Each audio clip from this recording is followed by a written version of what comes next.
I just say, why me? You know, that's what I ask myself, why me? Why did it happen to me? So everything's been good for us, and then something like this happens. And I think it's beyond a lot of people's comprehension that you just don't understand. I just think it's something that people don't expect to happen. This is Carla Yarborough. She and her husband own Spanky's Marshside in the resort town of Brunswick, Georgia.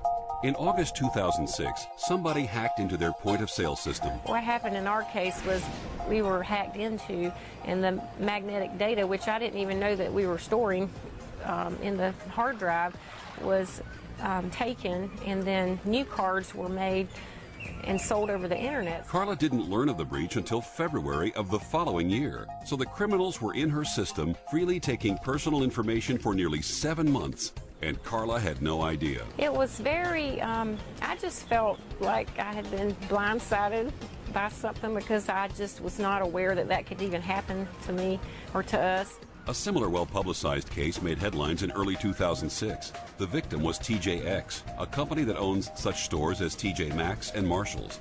They too were hacked into, and customer information from about 45 million credit and debit cards was stolen. The PCI issue has really grown dramatically over the last several years. It's a lot like having a business that's operating on a tiny little island in the Caribbean. The skies may be clear today, but at some point that big dark cloud's going to swoop over, and here comes the biggest hurricane you've ever seen. The raging storm that is now known as PCI compliance is taking over the retail industry. We traveled the country to meet the major players in the PCI issue and get to the bottom of what must be done to fix this growing problem. It starts with the card brand, companies like Visa, MasterCard, and American Express.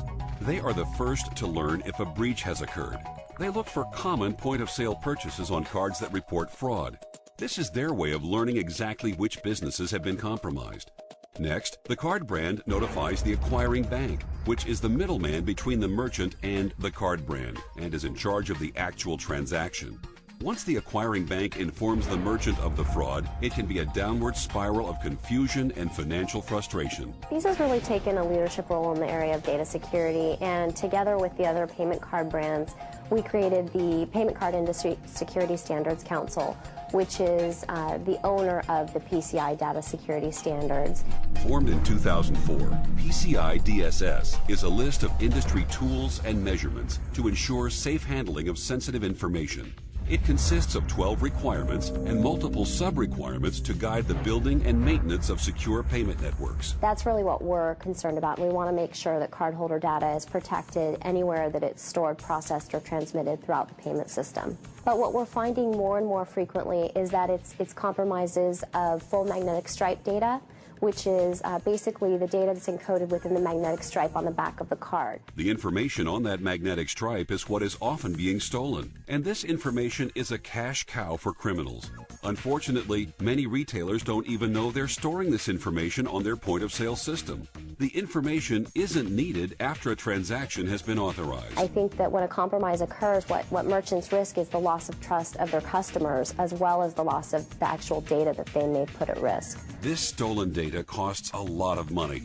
Not only is the merchant responsible for the fraudulent charges criminals make with these card numbers, Visa may fine the merchant's acquiring bank because their customers weren't compliant in the first place. It's not a matter of if they're hacked, it's just a matter of when. Don Raber is with Chase Payment Tech, the largest acquiring bank in the world.